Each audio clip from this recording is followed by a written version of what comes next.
We've all heard about the patience you need to be a wildlife camera team. But what is life really like? Alan Root, who ought to know, says that life is very varied for him and his wife Joan. But just like anyone else, you try to keep fit, you try to keep clean,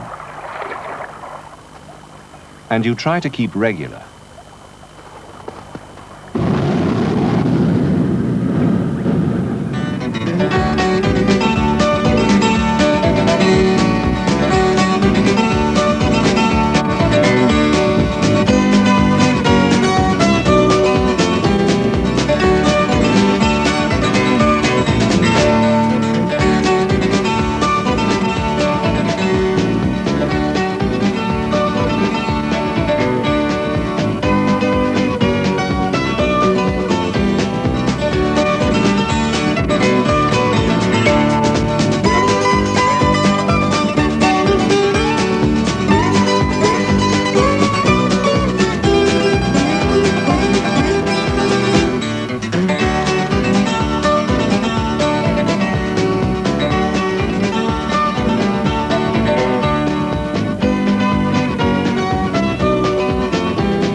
Alan Root and his wife Joan are reckoned to be the best wildlife filmmakers in the business.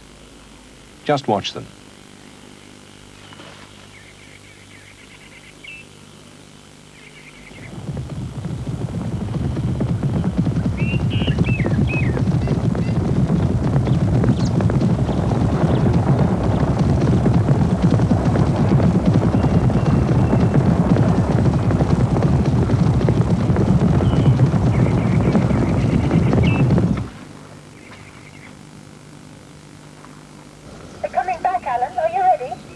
Okay.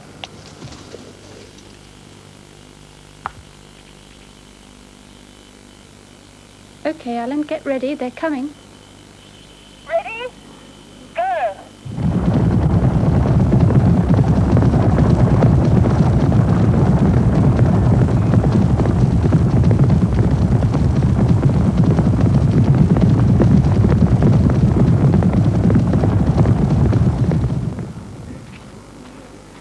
If that looked easy, it was because you were not shown the many attempts spread over weeks that were unsuccessful. But it was simple, compared to many things that the Roots managed to get onto film.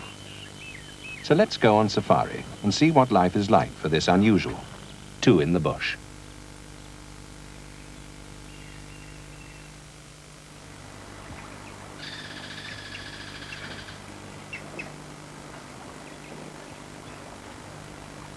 Alan, on the left, was raised in Kenya, the best place in the world for anyone interested in animals to grow up.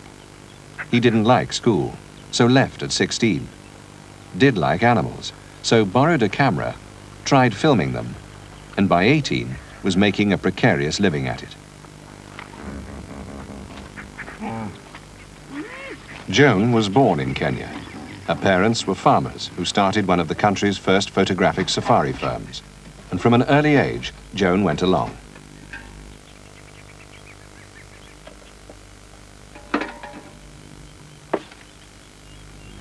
For many years, they were simply photographers, sending off their shots for other people to make into films.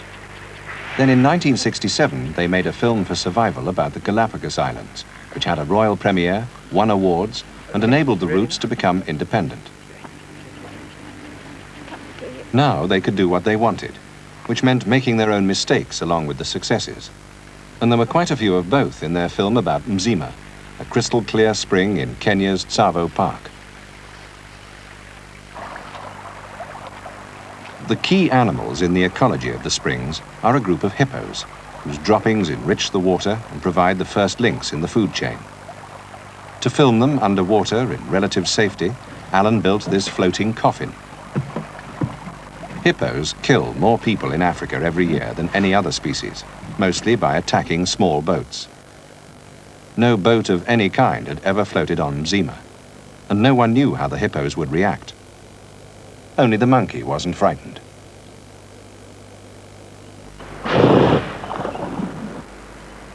And the monkey was right. The hippos took one look at the approaching craft and crash dived to safety. It obviously wasn't going to work.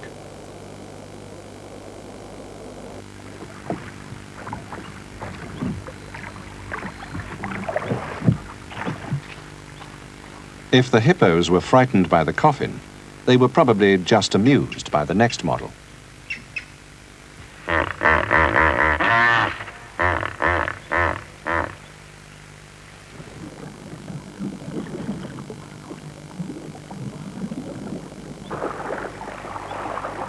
The cage certainly wasn't hippo-proof, but it had a great psychological value.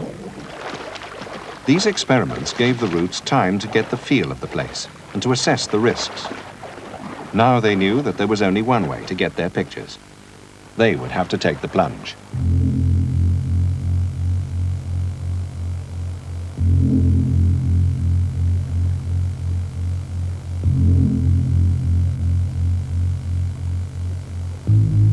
Alan is a stimulus addict. He relishes this sort of situation, where danger and fear are finely balanced. A project is not interesting unless the odds are against him. Joan's philosophy is simpler. If Alan is going to do these things, it's less worrying and much more fun to do them with him.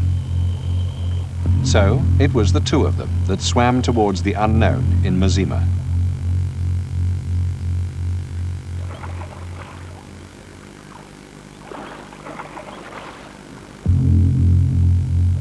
At first, they sat nervously in mid-pool, watching the hippos go by.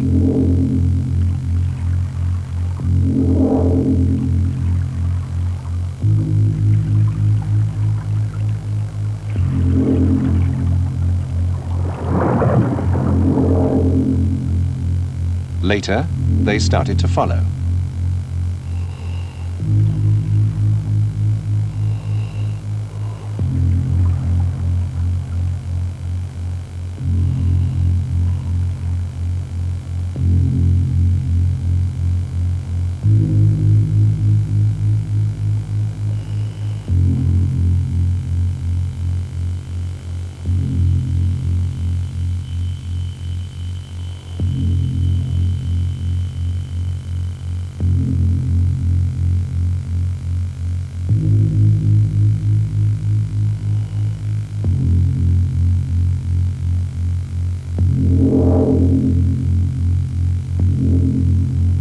After a couple of weeks, they were able to get close enough to film a fish that cleans algae from the hippo's hide with its rasping mouth.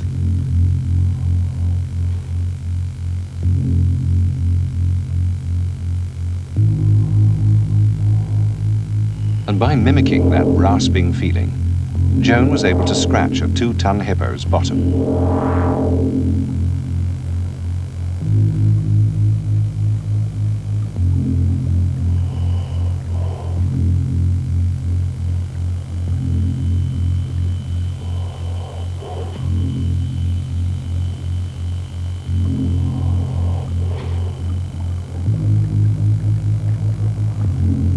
Then one day, the peace of this silent, slow-motion world was shattered. Two rival males stirred up a great cloud of silt, and in the confusion, the Roots were attacked.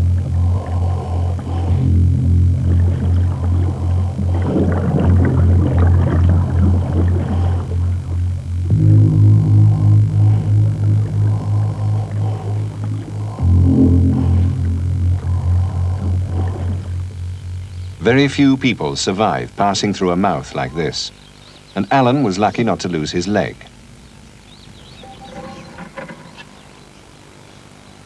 Shall I put it on? Joan was even luckier. A tooth passed millimeters from her face, tearing through her mask and breaking the glass, but leaving her unmarked. Alan had a month in hospital and a long convalescence. To rebuild the leg, he had to do a lot of swimming. As they lived beside a lake, that was easy. And what better companion than Sally, a young orphan hippo who is part of the Root household.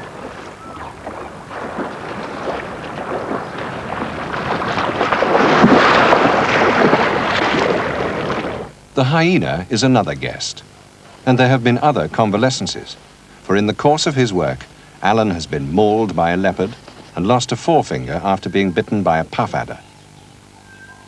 His teeth, for the moment, are still in good shape.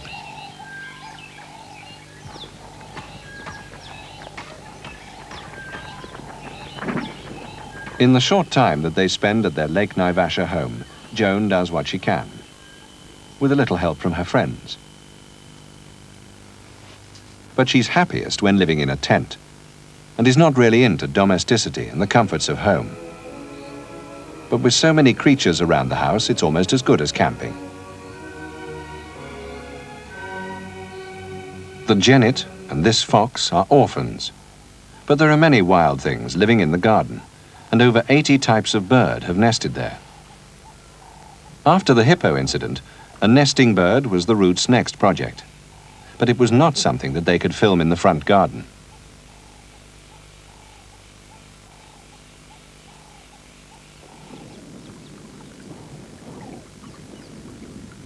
The Roots take more than just physical risks to get their pictures. In their next film, they staked everything on a bird called the hornbill. Hornbills nest when the rains come to Kenya's northern bush country. It's hot and humid, and the best way to go bird nesting is to make yourself comfortable on the top of a hill and just watch the surrounding countryside.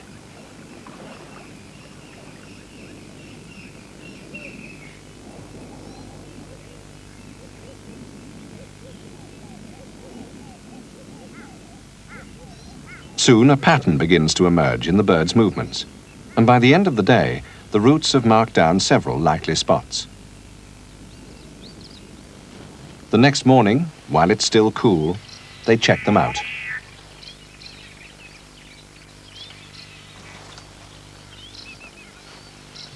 Breakfast is a la baboon.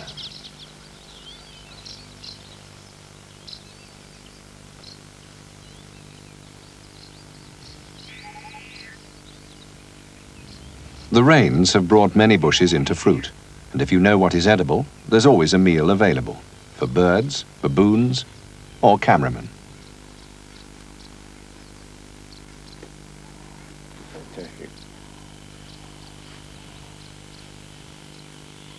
And then they find what they've come for, a yellow-billed hornbill feeding his mate. The female hornbill finds a hollow tree and seals herself inside with mud, leaving only a narrow slit through which the male passes her food. This much was known about hornbills' breeding behavior when the Roots started their film, and this much was easy to photograph.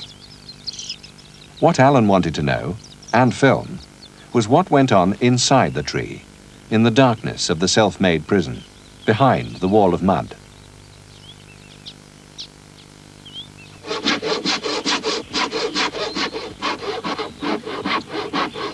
When the birds were finished nesting, he returned and cut out a section of the trunk.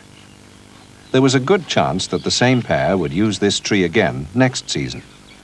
But once the female is sealed inside, it will be impossible to make any alterations. So Alan must get it right this time. The hole is measured for its plate glass window, the panels screwed back in place, and the cracks sealed. Now it's up to the birds. And, as with so much wildlife photography, it's a matter of time and perseverance. There's no way they can speed things up. They must work at the pace of the changing seasons. They must be patient.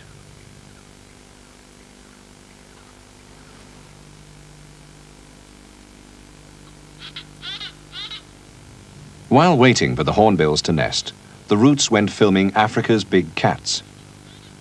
This is probably the way most people picture a wildlife camera team at work, in a four-wheel drive vehicle moving across the endless savannah. It's certainly the best way to film predators, for even the fiercest of them will run from a human on foot. A car enables you to find the cats, and then it serves as a mobile photographic hide. The Roots don't like spending day after day cooped up inside a vehicle, cut off from the sounds and smells outside. But there are compensations. The big cats, as we all know, are the most violent and exciting creatures in Africa. Well, sometimes. The rather boring truth is that they spend up to 22 hours a day sleeping. If action happens, it could come with explosive speed, so one of the team must stay awake. It's a numbing business, for the mind and the behind. The best way to find predators is to look for signs of alertness among the prey animals, who usually keep good tabs on the cats. And, helped by the best spotters in the business, the Roots find what they want. A group of cheetahs.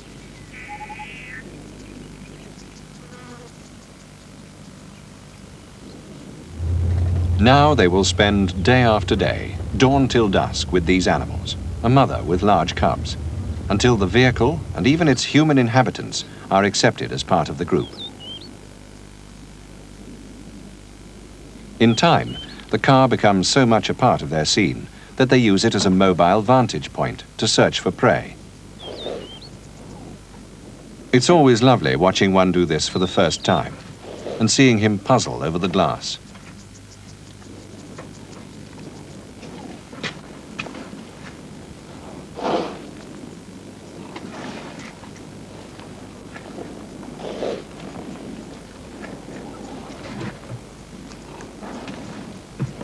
The cheetahs obviously won't mind if this vehicle follows them on the hunt. But right now, they're relaxing. It's a good time for a coffee break. And because life is like that, this is when things begin to happen. Someone spots something, and the hunt is on. The coffee is thrown out.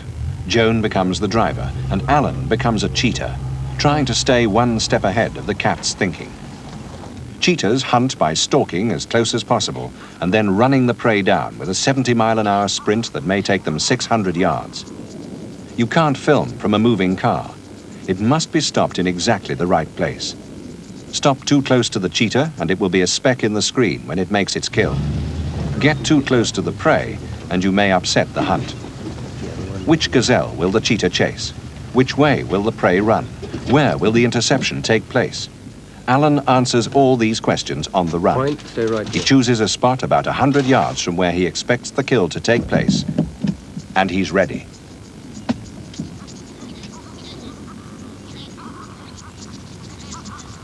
But there's another factor in this equation. These cubs are large enough to try their hand at stalking. They're pretty good at it. But they raise the chances of being seen. And sure enough, they are.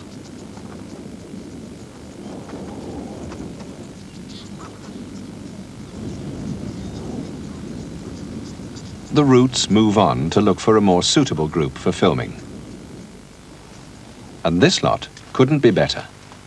The mother will have to kill every day to feed her cubs, but they're too young to interfere with her hunting.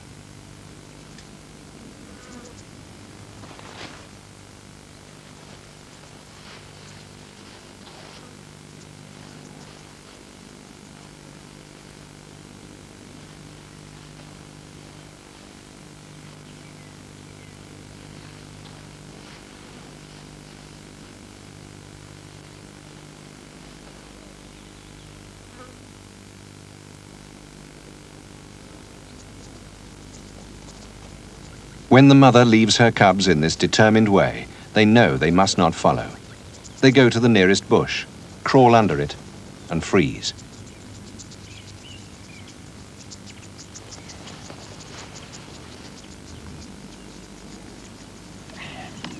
Alan has the wrong lens on. He changes it for a longer one. But no matter how much equipment you have, or how much you know about the animals, many things can still go wrong. And something usually does.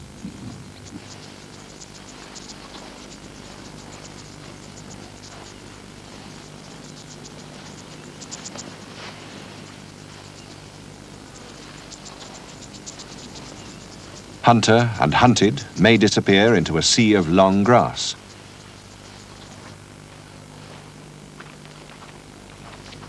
Or into a cloud of dust.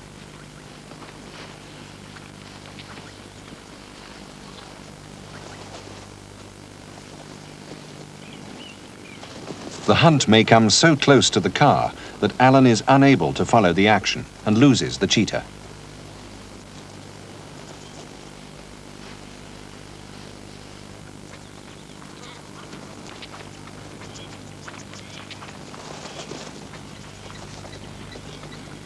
Or the cheetah, after a good start, may lose the gazelle.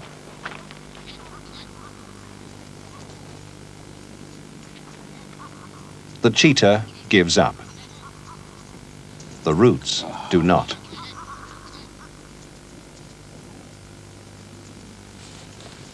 And so, eventually, they get what they want.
Held by the throat, the gazelle is quickly suffocated.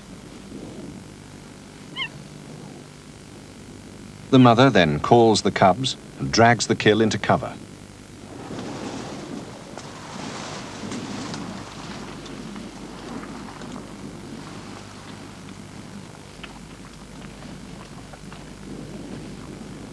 Now the cubs can feed, the cheetah can rest, and the Roots can finally have that cup of coffee.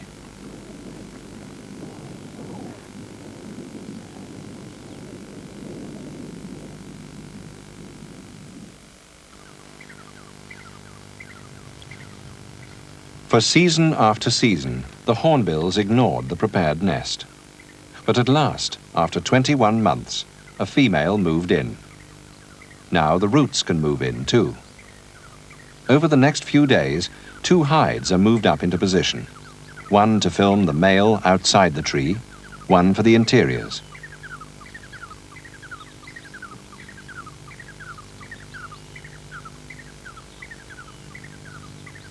As soon as the male is used to the change of scenery, Alan removes the side of the tree and replaces it with glass. Joan starts up a distant generator. The lights are slowly turned up. And for the first time, we see inside the nest of a hornbill. At first, she's afraid of the lights and jumps up inside the hollow tree to hide. Turn them off, and she comes back down. Within a couple of days, she settles down and lays a 3rd egg.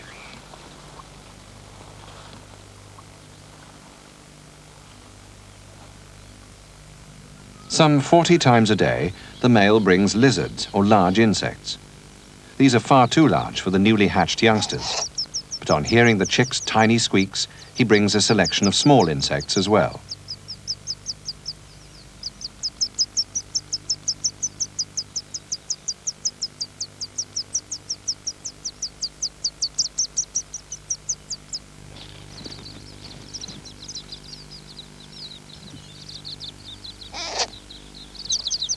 As the eggs are laid and hatch at 2-day intervals, the oldest chick has a great lead over the youngest. The biggest tends to get the most food, and sometimes the youngest cannot compete and starves.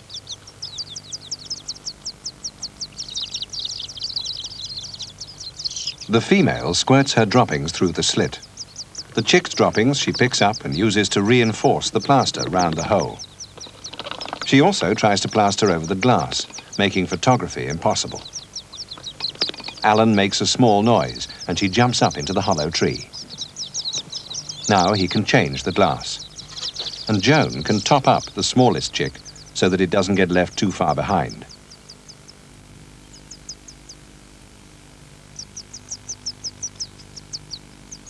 The glass must be changed every half hour or so. But if done with consideration, the birds are not disturbed by all the paraphernalia of filmmaking. Even so, one can sympathize with the female wanting to plaster up that window. Last season was never like this.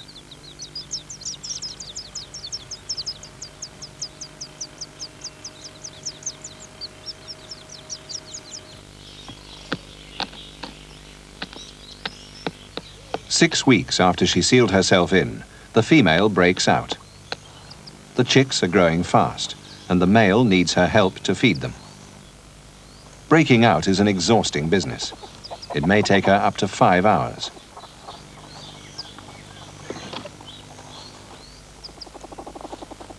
Now comes some extraordinary behavior. With droppings from the floor of the nest, the chicks themselves go to work to repair the damaged hole. And to help them, the male now brings snails, something he's never done before. The chicks crush them against the side of the hole and use them as cement for their replastering job.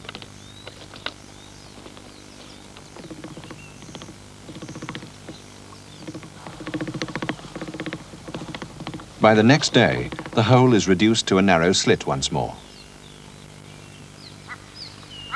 Lions and hyenas are no respecters of property. So every night, the Roots must dismantle their hides and then set the whole apparatus up again early each morning.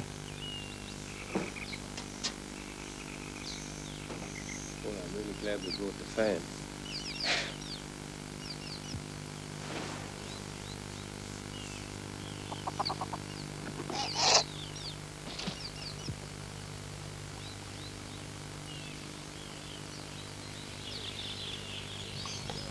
3 weeks after the female has gone, the chicks too are ready to break out. Or rather, one of them is. The 48-hour difference in their ages is now dramatically evident. Only the oldest chick wants to break out. The youngest is terrified by the new activity. But the middle chick, stimulated by the sight of the enlarged hole, picks up some droppings and tries to repair the damage. Just 48 hours separates these two totally different behavior patterns.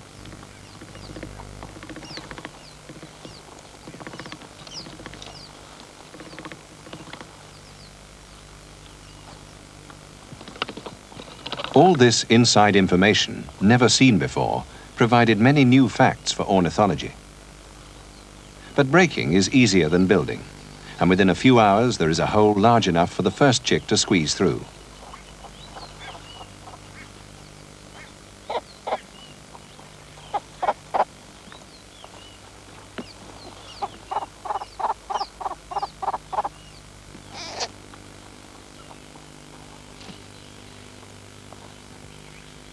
Then, 48 hours later, it's number 2's turn.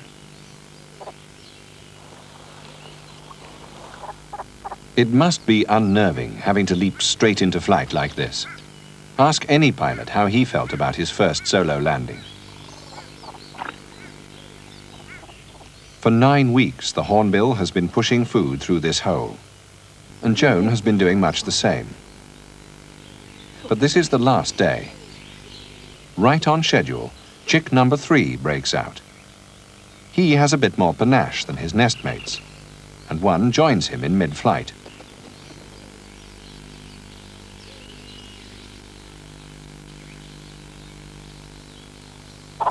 The adults, conditioned by weeks of bringing insects, continue to offer food through the hole.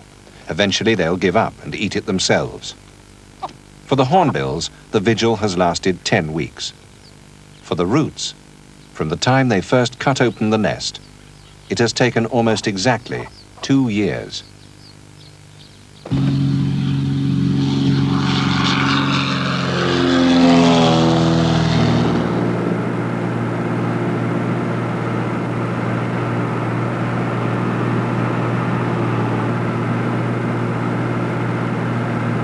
This is the Serengeti Plain in Tanzania, where the migration of over 1 million wildebeest is the greatest wildlife show on Earth. Alan had been coming here for 14 years before he felt he knew enough to make a film that would do justice to that great migration. He bought a hot air balloon to get aerial shots of the herds. But it was his aircraft that was the key to the success of the 2.5-year operation, especially when the wildebeest reached the wide rivers that barred their way to the north.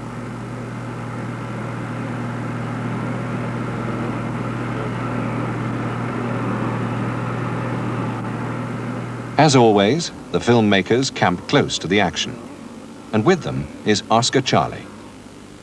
Oscar Charlie is not the name of their assistant cameraman. It's the registration of their ancient 4-seater Cessna. The terrain makes it almost impossible to drive along the banks of these big rivers and keep tabs on the herds. With a plane, it's easy.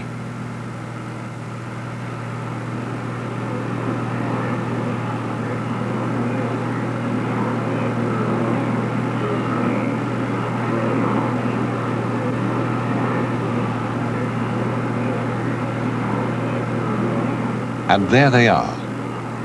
A huge herd has piled up against the river and has already started to cross. Now, Alan must find somewhere to land. About half a mile away will be best. Not close enough to scare the herds, but not too far to run with the cameras.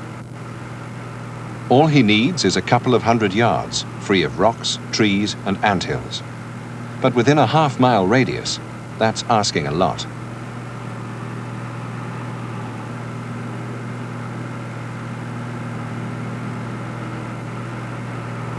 Oscar Charlie has been flying around East Africa for as long as Alan has been filming there, and she knows her way around as well as he does. They've landed in some funny places together, several times unintentionally, after the engine had suddenly gone quiet. This spot should not be a problem, and the Roots agree it's worth a try.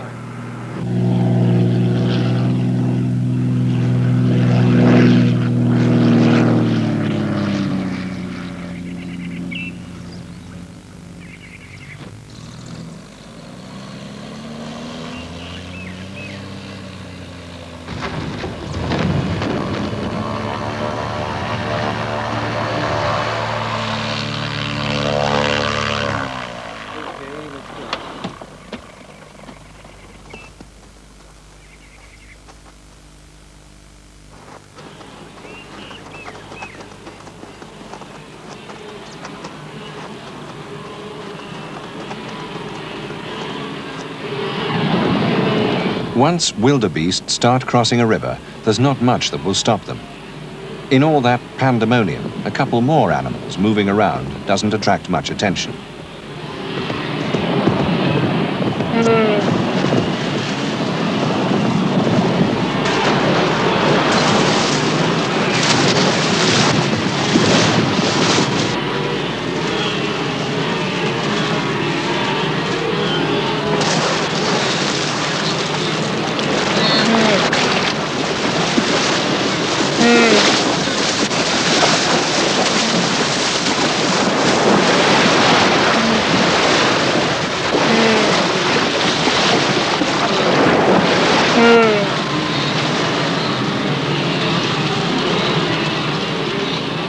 Half the herd is across, and now the plane really pays off.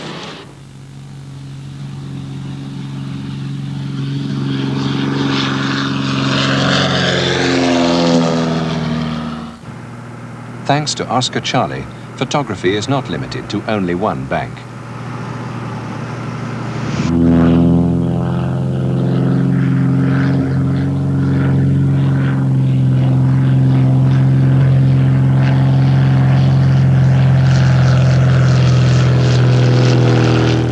This time, the landing is not so easy. The open plains are covered with rocks. They'll have to land close to the trees. What was that?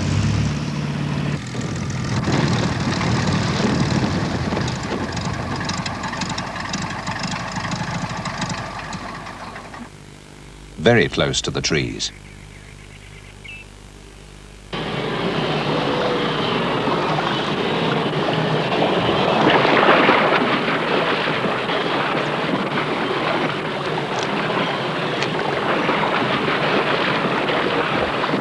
And so the river crossing goes on film, from exuberant start to exhausted finish. The big picture always balanced by the little details, by the individual's struggle to survive.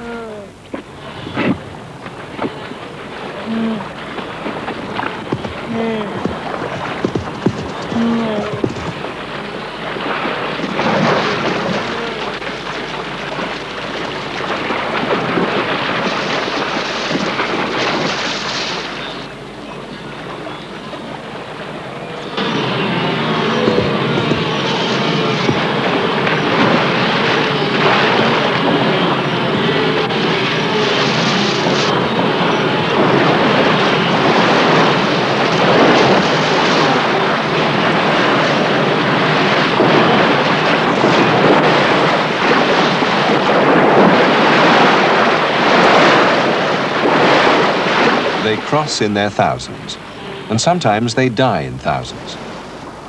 Alan Root has probably seen more animals die natural deaths than anyone else on Earth, and it has done much to shape his work, which often emphasizes the natural cycle of death and rebirth.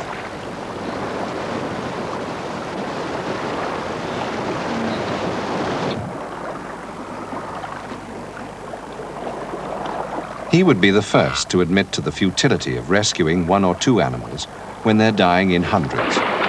But Alan owes a lot to wildebeest, and it's this sympathy for the individual that softens the hard, factual edges of his films and highlights the wisdom of natural laws that would otherwise seem harsh and pointless.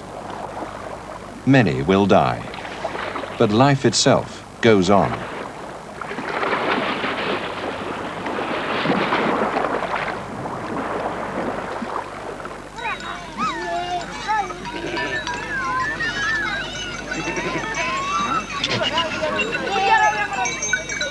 The balloon that the Roots used to film the wildebeest gives them a chance to rise above scenes such as the dust and confusion of this Maasai encampment. They want it to float above it all, see it as a hawk would see it, at dawn, when the livestock is let out for the day. To get an early start, they arrive the evening before. But the next morning is windy, and the balloon very nearly gift-wraps the tree where the elders like to sit in the shade.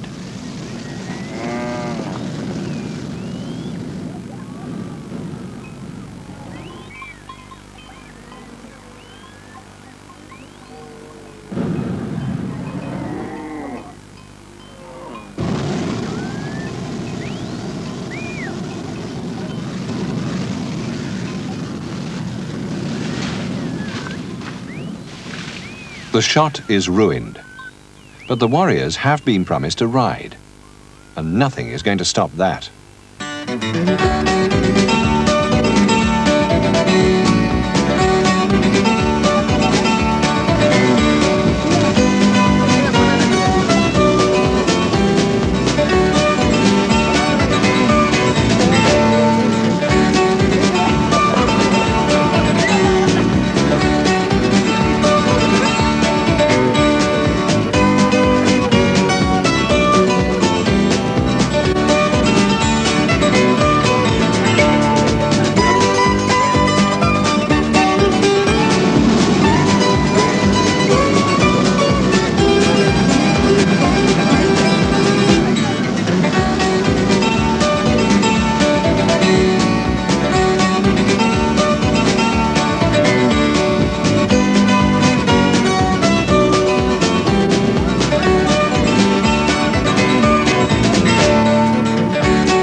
This easy rapport with Africans is important.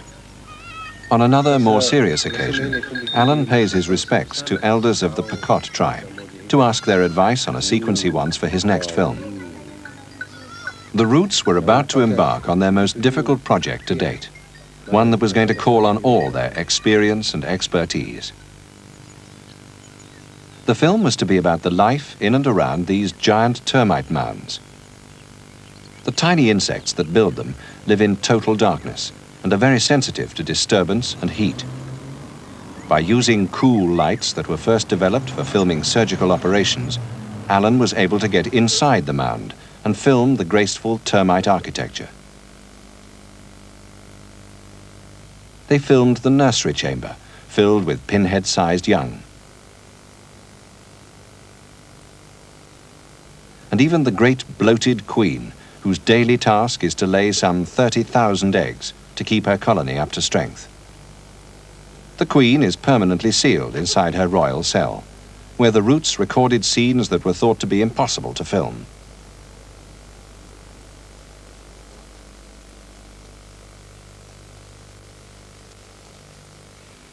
Their experience with the hornbills enabled their cameras to follow when the red and yellow barbet entered its nest deep inside the mound.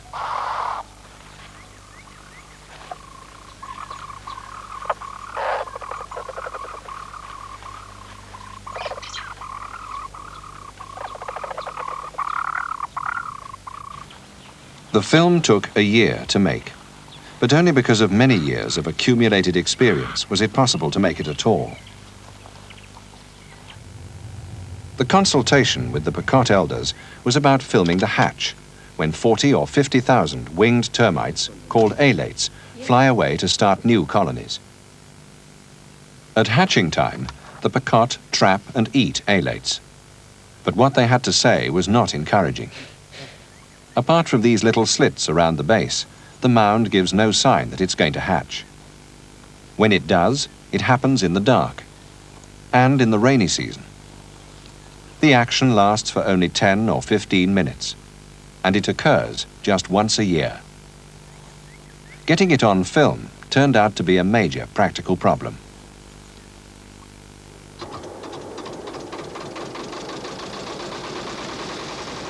With power from a large trailer-mounted generator, the Roots set up their lights around a likely-looking mound. It was about an hour's work, and they set up night after night. Then, one night, there were the alates.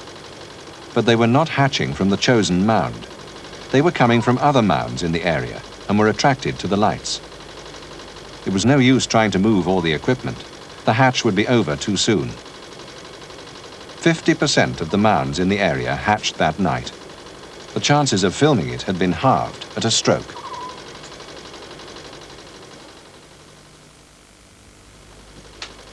The next evening, they bet on the same mound again. Soon after dark, it started to hatch. And soon after that, it started to rain.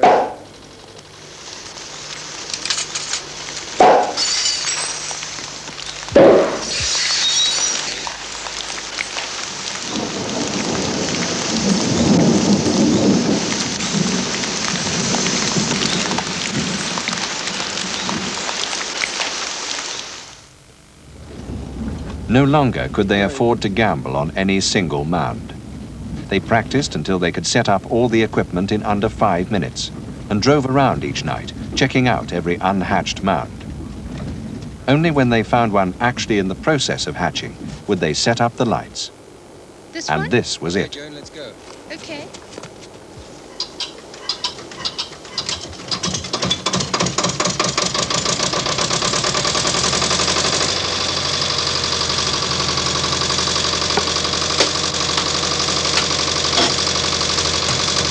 Two lights on the front, one behind.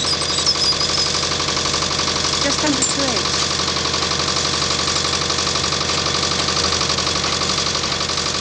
There were 5 busy minutes, and then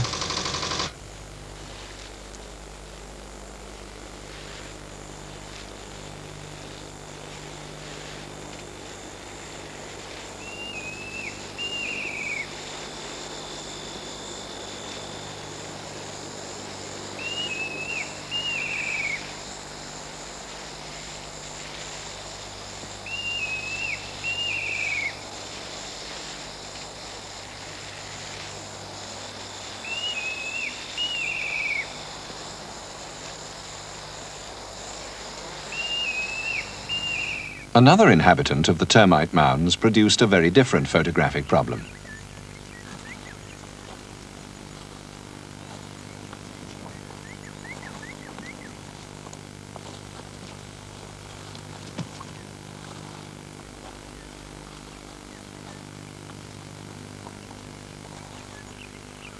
The black-necked or spitting cobra not only has a deadly bite, but can also spit its venom for up to 6 feet.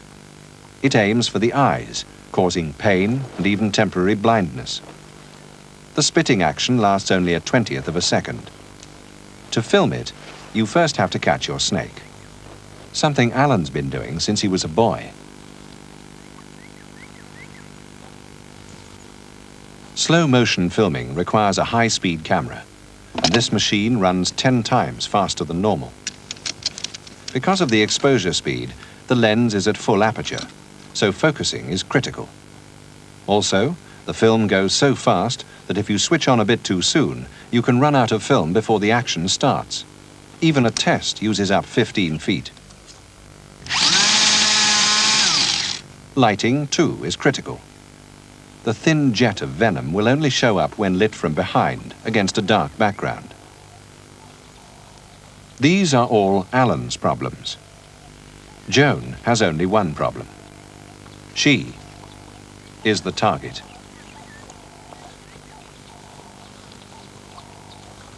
The cobra will only spit at eyes, so Joan keeps hers just out of range whilst holding the snake's attention. It's the old Indian snake charmer's trick. If Joan moves back, the snake will turn and flee. If she gets too close, it will spit or attack. When Alan is ready, she will move in to make the snake spit, right on cue.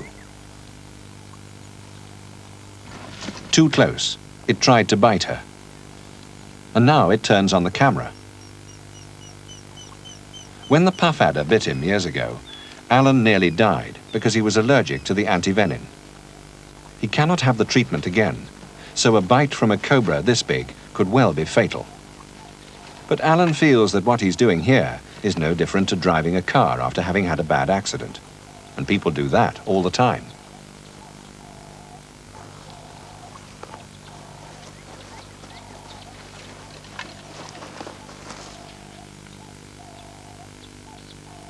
Facing the sun now.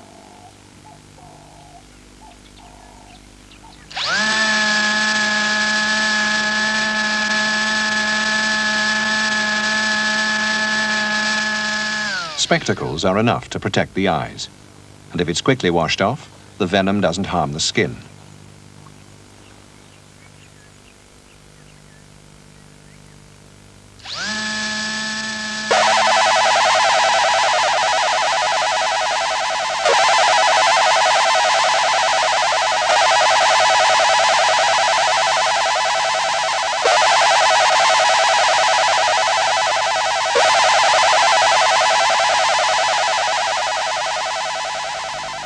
So what is it the Roots have that makes them the A-team? Well, for a start, they're obviously just that, a team. They have a pioneering sort of courage and patience, tenacity and patience, special skills, lots of energy and patience. But above all, they have a deep understanding and love for the creatures they film, and for Africa. They will need all those qualities in the future, for their kind of Africa is fast disappearing.